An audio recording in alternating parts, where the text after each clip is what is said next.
স্বার্থের এই পৃথিবীতে ভালো খারাপ বলে কিছু হয় না। তুমি যার মন রাখতে পারবে তার কাছে ভালো, আর যার মন রাখতে পারবে না তার কাছে খারাপ। হাসির পিছনে কান্না, রাগের পিছনে ভালোবাসা, আর চুপ থাকার পেছনের কারণ খুব কম মানুষই জানে। জীবনের রাস্তা কখনো শেষ হয় না, একটা বন্ধ হয়ে গেলে আরেকটা খুলবেই, এটাই বাস্তব।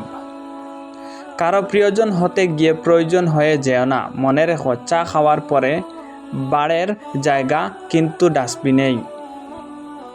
কাউকে অন্ধের মতো বিশ্বাস করলে সে তোমাকে অন্ধ ভেবে টকিয়ে চলে যাবে, এটাই বাস্তব।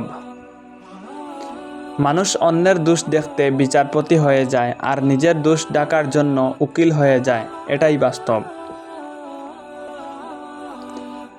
জীবনে কাউকে আঘাত করার আগে একটু ভেবে নিও, নিজে আঘাত পেলে কেমন লাগে। মনে রেখো, জীবনে কাউকে কাঁদিয়ে বেশি দিন ভালোবাসা সুখে থাকা যায় না।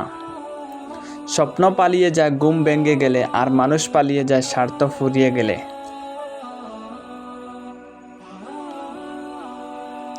খালি পকেট আর বেকারত্ব তোমাকে যা শেখাবে, পৃথিবীর কোনো বই তোমাকে তা শেখাতে পারবে না। নিজের মেয়ে কাজ না জানলে বলবে ও ছোট মানুষ, অথচ ঘরের বউ কাজে একটু ভুল করলে বলবে তোমার মা বাবা কি কিছু শেখায়নি।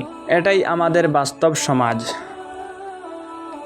আগে মানুষের বয়স দেখে সম্মান দেওয়া হতো, আর এখন মানুষের আয় দেখে মানুষকে সম্মান দেওয়া হয়। কথাটা তিতে হলেও এটাই বাস্তব। জীবনের চাহিদাকে যত সীমিত রাখবে, তোমার জীবন ততই শান্তিময় হবে।